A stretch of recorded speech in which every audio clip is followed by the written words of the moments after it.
Hi hello ആൾ. അപ്പം നമ്മുടെ +1 നിങ്ങൾ മക്കൾ പുതിയ ആൾക്കാർ ഒരുപാട് പേര് വരുന്നുണ്ടല്ലോ. അപ്പോൾ എന്താണ് ഈ +1 കോമേഴ്സിൽ വരുമ്പോൾ ഇക്കണോമിക്സിൽ നമ്മൾ പഠിക്കാനുള്ളത് എന്ന് ഒരുപാട് പേർക്ക് കൺഫ്യൂഷൻസ് ഉണ്ടായിരിക്കും. ഇനി ഒരു കൺഫ്യൂഷനും വേണ്ട, മിസ് അതൊന്ന് നിങ്ങൾക്ക് പറഞ്ഞുതരാം. എന്തൊക്കെയാണ് നമ്മൾ ഈ വരുന്ന ഈ ഒരു 1 ഇയറിൽ നിങ്ങൾ പഠിക്കാൻ പോകുന്നത്, എന്തൊക്കെയാണ് മിസ് നിങ്ങൾ പഠിപ്പിച്ചു തരാനായിട്ട് പോണേ എന്നുള്ള കാര്യങ്ങൾ നമുക്ക് ഈ ഒരു വീഡിയോയിൽ നോക്കാം. ഓക്കെ, അപ്പോൾ +1 എക്കണോമിക്സിലെ സബ്ജക്റ്റ് ഇൻട്രൊഡക്ഷനാണ് ഈ ഒരു വീഡിയോയിലൂടെ മിസ് ചെയ്യുന്നത്.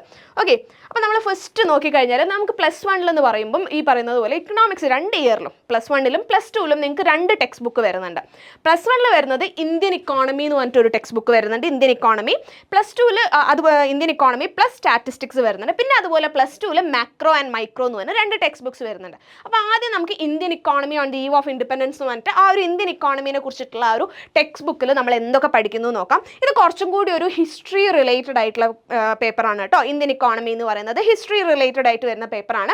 ഇവിടെ നമ്മൾ ഡിസ്കസ് ചെയ്യുന്ന കാര്യങ്ങൾ എന്ന് പറയുന്നത് തുടക്കത്തിൽ തന്നെ Indian economy on the eve of independence. ഇവിടെ നിങ്ങൾക്ക് പറഞ്ഞു തരുന്ന കാര്യങ്ങൾ എന്താണെന്ന് വെച്ച് കഴിഞ്ഞാൽ ആ ഒരു ഇൻഡിപെൻഡൻസ് നമുക്ക് ലഭിക്കുന്നതിൻ്റെ ആ ഒരു ടൈമിൽ എന്തായിരുന്നു നമ്മുടെ ഇക്കോണമിയുടെ സിറ്റുവേഷൻ, എങ്ങനെയൊക്കെയായിരുന്നു നമുക്കറിയാം. 5 ഇയർ പ്ലാൻസ് ഒക്കെ നിങ്ങൾ കേട്ടിട്ടുണ്ടായിരിക്കും അല്ലേ. പഞ്ചവത്സര പദ്ധതി എന്ന് മലയാള മീഡിയത്തിൽ പഠിച്ച കുട്ടികൾക്കാണെങ്കിൽ എന്താണ് നമ്മൾ പഞ്ചവത്സര പദ്ധതി എന്ന് പറയും. അതുപോലെ തന്നെ 5 ഇയർ പ്ലാൻസ്, ഇതൊക്കെ നിങ്ങൾക്ക് പറഞ്ഞു കഴിഞ്ഞാൽ മനസ്സിലാവുന്ന കാര്യങ്ങളാണ്. അപ്പോൾ ഇതിനൊക്കെ കുറിച്ചിട്ടുള്ള ആ ഒരു ഇൻഡിപെൻഡൻസിൻ്റെ ആ ഒരു ടൈമിൽ ഇതിലൊക്കെ വന്നിട്ടുള്ള മാറ്റങ്ങളും കാര്യങ്ങളൊക്കെ എന്താണ്, ഇക്കോണമിയിൽ എന്തൊക്കെ സംഭവിച്ചു എന്നുള്ള കാര്യങ്ങൾ ഫസ്റ്റ് യൂണിറ്റിൽ നമ്മൾ ഡിസ്കസ് ചെയ്യും.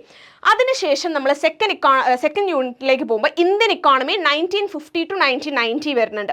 അതായത് ഈ ഇൻഡിപെൻഡൻസ് കിട്ടിയതിന് ശേഷം അവിടെയാണ് ഈ ശരിക്കും പറഞ്ഞാൽ കറക്റ്റായിട്ട് ഈ ഒരു പഞ്ചവത്സര പദ്ധതിയുടെ കാര്യങ്ങളൊക്കെ കൂടുതലായിട്ട് വരുന്നത്. ഇന്ത്യൻ ഇക്കോണമി 1950 to 1990 അവിടെ വന്നിട്ടുള്ള പോളിസീസിലൊക്കെ വന്നിട്ടുള്ള കാര്യങ്ങൾ എന്തൊക്കെയാണ് എന്നുള്ള കാര്യങ്ങളൊക്കെ ഇവിടെ നമ്മൾ പറയുന്നുണ്ട്. ദെൻ അതിനുശേഷം നമ്മൾ എന്ത് പറയുന്നുണ്ട്, അടുത്ത തേർഡ് യൂണിറ്റിലേക്ക് വരുമ്പോൾ നമ്മൾ ലിബറലൈസേഷൻ, പ്രൈവറ്റൈസേഷൻ ആൻഡ് ഗ്ലോബലൈസേഷൻ, 3 കാര്യങ്ങൾ LPG എന്ന് നമ്മൾ പറയും കേട്ടോ.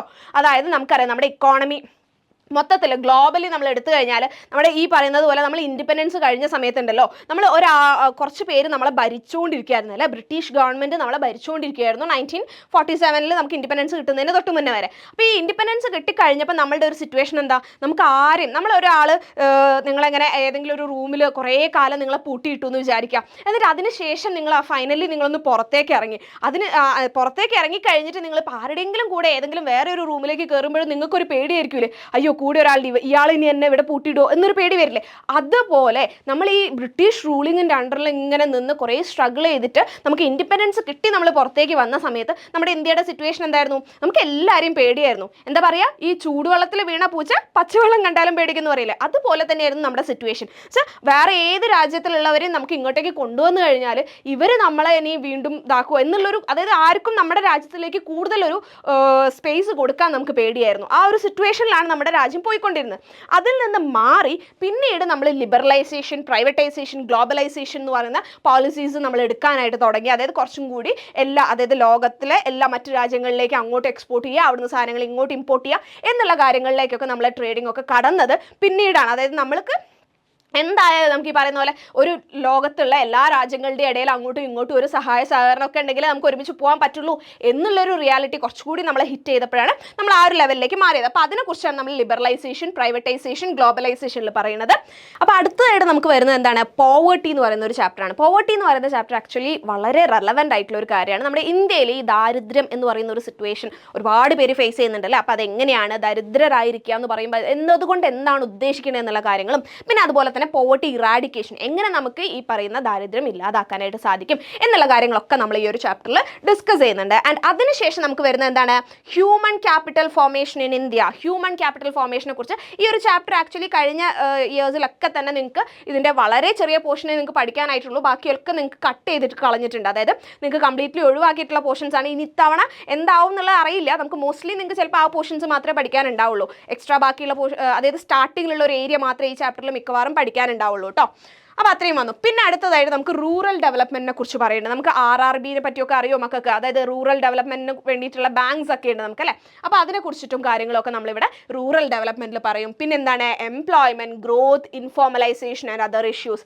എംപ്ലോയ്മെൻറ്റ് റിലേറ്റഡ് ആയിട്ടുള്ള ഒരുപാട് കാര്യങ്ങൾ നമ്മളിവിടെ ഡിസ്കസ് ചെയ്യുന്നുണ്ട്. അപ്പോൾ നമുക്ക് നോക്കിക്കഴിഞ്ഞാൽ തന്നെ നിങ്ങൾക്ക് അറിയാലോ ടോട്ടലി നമ്മുടെ ഈ ഒരു ഇന്ത്യയുടെ ഒരു ഹിസ്റ്ററി എന്തൊക്കെയാണ്, നമ്മുടെ ഇവിടെ നടക്കുന്ന കാര്യങ്ങൾ എന്തൊക്കെയാണ്, ഇവിടുത്തെ ഹോൾ ഇക്കോണമിയുടെ സിറ്റുവേഷൻസിനെ കുറിച്ചാണ് നമ്മളിവിടെ ഡിസ്കസ് ചെയ്യുന്നത്. പിന്നെ അതിനുശേഷം എന്ത് വരുന്നത്, വരുന്നുണ്ട് എൻവയോൺമെന്റ് ആൻഡ് സസ്റ്റൈനബിൾ ഡെവലപ്മെന്റ്. അപ്പം നമ്മൾ ബാക്കി എല്ലാം പറയുമ്പോൾ അതിനോടൊപ്പം തന്നെ വളരെ ഇമ്പോർട്ടൻസോട് കൂടെ പറയേണ്ട ഒരു കാര്യമാണ് എന്ത്, എൻവയോൺമെന്റിനെ കുറിച്ചും കൂടി അല്ലേ. അപ്പോൾ എൻവയോൺമെന്റ് ആൻഡ് സസ്റ്റൈനബിൾ ഡെവലപ്മെന്റ് എന്ന് പറഞ്ഞുകൊണ്ട് എന്താണ് എൻവയോൺമെന്റ് ഒരു ഡെഫിനേഷൻ എന്താണ്, എങ്ങനെ നമുക്ക് സസ്റ്റൈനബിൾ ഡെവലപ്മെന്റ് കൊണ്ടുവരാം. സസ്റ്റൈനബിൾ ഡെവലപ്മെന്റ് എന്ന് പറഞ്ഞു കഴിഞ്ഞാൽ മക്കൾ ശ്രദ്ധിച്ചു കഴിഞ്ഞാൽ നിങ്ങൾക്ക് മനസ്സിലാവും, നീതി ആയോഗിന്റെ കണ്ടീഷൻസ് ഒക്കെ വെച്ചിട്ട് നമ്മുടെ കേരളം, നമ്മുടെ സ്റ്റേറ്റ് ആണ് എന്ത് സസ്റ്റൈനബിൾ ഡെവലപ്മെന്റിൽ എല്ലാ തവണയും മുന്നിൽ നിൽക്കുന്നത് കേട്ടോ. അതായത് നമ്മുടെ എൻവയോൺമെന്റിനെ ഒരേപോലെ, അതായത് എൻവയോൺമെന്റിനെ പ്രൊട്ടക്ട് ചെയ്യുകയും അതേസമയം ഡെവലപ്മെന്റൽ ആക്ടിവിറ്റീസ് അതിനനുസരിച്ച് ബാലൻസ്ഡ് ആയിട്ട് കൊണ്ടുപോകുക എന്നുള്ളതാണ് സസ്റ്റൈനബിൾ ഡെവലപ്മെന്റിൽ വരുന്ന ബേസിക് കോൺസെപ്റ്റ്. അതിൽ ഏറ്റവും നന്നായിട്ട് പെർഫോം ചെയ്യുന്ന ഒരു സംസ്ഥാനം നമ്മുടെ കേരളമാണ്. നിങ്ങൾ നോക്കിയാൽ നിങ്ങൾക്ക് മനസ്സിലാവും നീതി ആയോഗിൽ. സോ അങ്ങനെയുള്ള കാര്യങ്ങളൊക്കെ നമ്മളിവിടെ പറയുന്നുണ്ട്.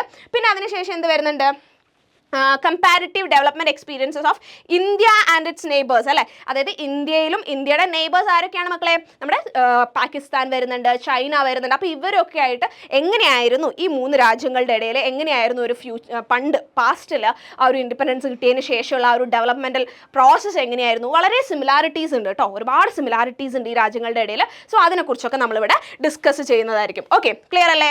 ഇനി നമ്മൾ അടുത്തതായിട്ട് നോക്കിക്കഴിഞ്ഞാൽ നമുക്ക് ഇന്ത്യൻ ഇക്കോണമി കഴിഞ്ഞു. ഇന്ത്യൻ ഇക്കോണമിയിൽ ഇത്രയും കാര്യങ്ങൾ പറഞ്ഞു കഴിഞ്ഞാൽ ഇന്ത്യൻ ഇക്കോണമി അവിടെ കഴിഞ്ഞു കേട്ടോ. അത്രയുമാണ് ഇന്ത്യൻ ഇക്കോണമിയിൽ വരുന്നത്. ഇനി നമുക്ക് വരുന്ന സ്റ്റാറ്റിസ്റ്റിക്സ് ആണ്. സ്റ്റാറ്റിസ്റ്റിക്സ് ശരിക്കും പറഞ്ഞാൽ നിങ്ങൾക്ക് ഇന്ത്യൻ ഇക്കോണമി കംപ്ലീറ്റ്ലി ഒരു തിയറി പേപ്പർ ആവുമ്പോൾ സ്റ്റാറ്റിസ്റ്റിക്സ് ഒരു പ്രോബ്ലം പേപ്പറും കൂടിയാണ്. പ്രോബ്ലം എന്ന് പറയുമ്പം നമുക്ക് ഈ പറയുന്നത് പോലെ പ്രോബ്ലം ആയിട്ട് തന്നെ നിങ്ങൾക്ക് ചെയ്യാനുണ്ട്. പിന്നെ അതുപോലെ എന്തുണ്ട്, അതുപോലെ നിങ്ങൾക്ക് ഗ്രാഫ് വരയ്ക്കാനായിട്ടുണ്ട്. അങ്ങനെയുള്ള കാര്യങ്ങളൊക്കെ ഇവിടെ വരുന്നുണ്ട്. അപ്പോൾ സ്റ്റാറ്റിസ്റ്റിക്സിൽ നമ്മൾ ബേസിക് ആയിട്ട് എന്താണ് സ്റ്റാറ്റിസ്റ്റിക്സ് എന്ന് പറഞ്ഞ് നമ്മൾ തുടങ്ങും. എന്നിട്ട് സ്റ്റാറ്റിസ്റ്റിക്സ് എന്താണെന്നൊക്കെ മിസ് പഠിപ്പിച്ചു തരും. അതിനുശേഷം നമ്മൾ കളക്ഷൻ ഓഫ് ഡേറ്റ, അതായത് നമ്മളൊരു റിസർച്ച് ചെയ്യുമ്പോൾ, നിങ്ങൾ പ്രോജക്റ്റ് ചെയ്യുന്നുണ്ടാവും, പ്രോജക്റ്റ് ഒക്കെ ചെയ്യുമ്പോൾ നമ്മൾ ആദ്യം ഡേറ്റ കളക്ട് ചെയ്യുന്നു. അപ്പോൾ ഈ സ്റ്റാറ്റിസ്റ്റിക്സ് പ്രകാരം നമ്മൾ എങ്ങനെയാണ് ഡേറ്റ കളക്ട് ചെയ്യുക, അതിൻ്റെ ഡിഫറെൻറ്റ് മെത്തേഡ്സിനെ കുറിച്ചൊക്കെ ഇവിടെ പറഞ്ഞു തരും. പിന്നെ ആ ഡേറ്റേനെ നമ്മൾ എങ്ങനെ ഓർഗനൈസ് ചെയ്യും അല്ലേ, അതിനെ ഈ പറയുന്നത് പോലെ നമ്മൾ ടേബിൾ ഫോമിലൊക്കെ ആക്കും. അങ്ങനെയുള്ള കാര്യങ്ങൾ നമ്മളിവിടെ പറഞ്ഞു തരും. അതിനുശേഷം എന്ത് പറഞ്ഞു തരും, പ്രസൻറ്റേഷൻ ഓഫ് ഡേറ്റ, എങ്ങനെ ആ നമ്മൾ ഓർഗനൈസ് ചെയ്ത ഡേറ്റേനെ നമ്മൾ എങ്ങനെ പ്രസൻറ്റ് ചെയ്യുക. അതിപ്പോൾ നമ്മൾ പൈ ഡയഗ്രാം വരച്ചിട്ടാവാം, അല്ലെങ്കിൽ ഹിസ്റ്റോഗ്രാം വരച്ചിട്ടാകാം. ഇങ്ങനെ പല ഡയഗ്രാംസും ഉണ്ട് നിങ്ങൾക്ക് വരയ്ക്കാൻ. അപ്പോൾ ഗ്രാഫുകൾ പലതും വരയ്ക്കാനുണ്ട്. അതിനെക്കുറിച്ചൊക്കെ ഞാൻ പറഞ്ഞു തരും. പിന്നെ എന്ത് വരും, measures of central tendency. Measures of central tendency എന്ന് നമ്മൾ പറയുന്ന സമയത്ത് ഈ മീൻ, മീഡിയൻ, മോഡൊക്കെ ഇല്ലേ, മീൻ, അതുപോലെ എന്താണ് മീഡിയൻ, പിന്നെ എന്താണ് വരുന്നത് മോഡ് എന്നൊക്കെ പറഞ്ഞ് നിങ്ങൾ ചിലപ്പം കേട്ടിട്ടുണ്ടാവും അല്ലേ നിങ്ങൾ. അപ്പോൾ ഈ മീൻ, മീഡിയൻ, മോഡൊക്കെയാണ് നമ്മളിവിടെ പഠിക്കാനായിട്ട് പോകുന്നത്. അതായത് നമ്മൾ ഈ പറയുന്ന നമ്മൾ എടുത്തിട്ടുള്ള ഡേറ്റേനെ നമ്മൾ എങ്ങനെ ന്യൂമറിക്കലി മെഷർ ചെയ്യാനും അതിനെ അനലൈസ് ചെയ്യാനും നമ്മളെ ഹെൽപ്പ് ചെയ്യുന്നത് മെഷേഴ്സാണ്. ഇത്തരത്തിലുള്ള സെൻട്രൽ ടെൻഡൻസി മെഷേഴ്സ് യൂസ് ചെയ്തിട്ടാണ് അതിനെക്കുറിച്ച് പറയുന്നു. പിന്നെ കോറിലേഷനും പോർഷൻ്റെ ആ ഒരു ചാപ്റ്ററിൻ്റെ കുറേ പോർഷൻസ് നിങ്ങൾക്ക് കഴിഞ്ഞ നിങ്ങളുടെ തൊട്ട് മുന്നത്തെ സീനിയേഴ്സിനൊക്കെ കട്ട് ചെയ്ത് കളഞ്ഞിട്ടുള്ള പോർഷൻസാണ്. അത് ഇത്തവണ ആഡ് ചെയ്യുമെന്ന് നമുക്കറിയില്ല. ബട്ട് എനിവേസ് എന്താണ് കോറിലേഷൻ എന്നുള്ള കാര്യങ്ങൾ, കുറച്ച് ബേസിക്സ് ആയിട്ടുള്ള കാര്യങ്ങൾ എന്തായാലും നിങ്ങൾക്ക് പഠിക്കാനായിട്ടുണ്ട്. അപ്പോൾ കോറിലേഷൻ എന്ന് പറയുമ്പോൾ ഡിഫറെൻ്റ് ആയിട്ടുള്ള കാര്യങ്ങൾ തമ്മിലുള്ള റിലേഷൻഷിപ്പ്, ഡിഫറെൻറ്റ് വേരിയബിൾസ് തമ്മിലുള്ള റിലേഷൻഷിപ്സിനെ കുറിച്ച് നമ്മൾ പറയണു. പിന്നെ അതിനുശേഷം എന്താണ് ഇൻഡെക്സ് നമ്പേഴ്സ് എന്ന് പറഞ്ഞുകൊണ്ട് അതിനെക്കുറിച്ച് നമുക്ക് ഡിസ്കസ് ചെയ്യാനുണ്ട്. പിന്നെ യൂസ് ഓഫ് സ്റ്റാറ്റിസ്റ്റിക്കൽ ടൂൾസ്, പലതരത്തിലുള്ള സ്റ്റാറ്റിസ്റ്റിക്കൽ ടൂൾസും നമ്മൾ എങ്ങനെ യൂട്ടിലൈസ് ചെയ്യുന്നത്, അതായത് ഒരു പ്രോജക്റ്റ് ചെയ്യുമ്പോൾ അതിൻ്റെ അകത്ത് എന്തൊക്കെ കാര്യങ്ങൾ നമ്മൾ ചെയ്യുന്നു എന്നുള്ളതാണ് ബേസിക്കലി ആ ഒരു ചാപ്റ്ററിൽ പഠിക്കാനുള്ളത്. ഇതൊക്കെ എന്ന് പറഞ്ഞാൽ ഈ ചാപ്റ്റർ വളരെ സിമ്പിൾ ആട്ടോ. ഒരു സ്റ്റെപ്സ് ഉണ്ട്, ഒരു കാര്യം ചെയ്യാനായിട്ടുള്ള സ്റ്റെപ്സ് ഉണ്ട്. അത്രമാത്രമേ ഇതിൻ്റെ അകത്ത് പഠിക്കാനുള്ളൂ കേട്ടോ. സിമ്പിളാണ് മിസ്, അത് കൃത്യമായിട്ട് ഈസി ആയിട്ട് നിങ്ങൾക്ക് ഓർത്ത് വെക്കാൻ പറ്റുന്ന രീതിയിൽ പറഞ്ഞു തരുന്നതായിരിക്കും. ഓക്കെ, അപ്പോൾ ഇത്രയുമാണ് എന്ത് നമ്മുടെ 2 ടെക്സ്റ്റ് ബുക്കിലായിട്ട് നമുക്ക് +1 പഠിക്കാനുള്ളത്. ഇന്ത്യൻ ഇക്കോണമി ഉണ്ട്, സ്റ്റാറ്റിസ്റ്റിക്സ് ഉണ്ട്. അപ്പോൾ പേടിക്കേണ്ട, ഇത് രണ്ടും അങ്ങനെ ഭയങ്കര ടഫ് ഒന്നും അല്ല. നമുക്ക് വളരെ ഇൻട്രസ്റ്റിംഗ് ആയിട്ട് വളരെ ഈസി ആയിട്ട് നമുക്ക് പഠിച്ചെടുക്കാം. ആൻഡ് എക്സാം ആണെങ്കിലും നമ്മൾ ഈ PYQ പ്രീവിയസ് ഇയർ ക്വസ്റ്റ്യൻസ് ഒക്കെ റെഫർ ചെയ്തുകൊണ്ട് എക്സാമിന് എങ്ങനെ ക്വസ്റ്റ്യൻ വരും എന്നുള്ളതൊക്കെ നോക്കിക്കൊണ്ട് നമുക്ക് ഇരുന്ന് പഠിച്ചെടുക്കാം. ആരും ഒന്നും കൊണ്ടും പേടിക്കേണ്ട കേട്ടോ. ഇപ്പോൾ ഈ +1 വരുന്ന മക്കൾക്ക് ഈ 10th കഴിഞ്ഞ് നിങ്ങൾ ആ ഒരു +1 കിടക്കുമ്പോൾ കുറച്ചും കൂടി ഒരു ലെവൽ മുകളിലേക്ക് വരികയല്ലേ. അപ്പോൾ അതിൻ്റെതായിട്ടുള്ള പേടികളൊന്നും വേണ്ട. വളരെ ഈസി ആയിട്ട് നമുക്ക് പഠിച്ചെടുക്കാൻ പറ്റിയ ടോപ്പിക്സ് ആണ്. അതുപോലെ സിമ്പിളായിട്ട് മിസ് പറഞ്ഞു തരും ചെയ്യുന്നതാണ് കേട്ടോ. ഓക്കെ, അപ്പോൾ ഇത്രയുമാണ് നമ്മുടെ ഈ ഒരു സബ്ജക്റ്റിൽ വരുന്ന നമുക്ക് പഠിക്കാനായിട്ടുള്ള പോർഷൻസ് എന്ന് പറയുന്നത്. അപ്പോൾ മിസ് ഇവിടെ ഈ ഒരു വീഡിയോ എൻഡ് ചെയ്യുവാണ്. നമുക്ക് നമ്മുടെ ക്ലാസ്സസിൽ വീണ്ടും കാണാം. അപ്പോൾ എല്ലാവരും നമ്മുടെ താഴെ പോകുന്ന ഈ സ്ക്രോൾ ശ്രദ്ധിക്കുക. നമ്മുടെ ബാച്ച് ഓപ്പൺ ആയിട്ടുണ്ട്.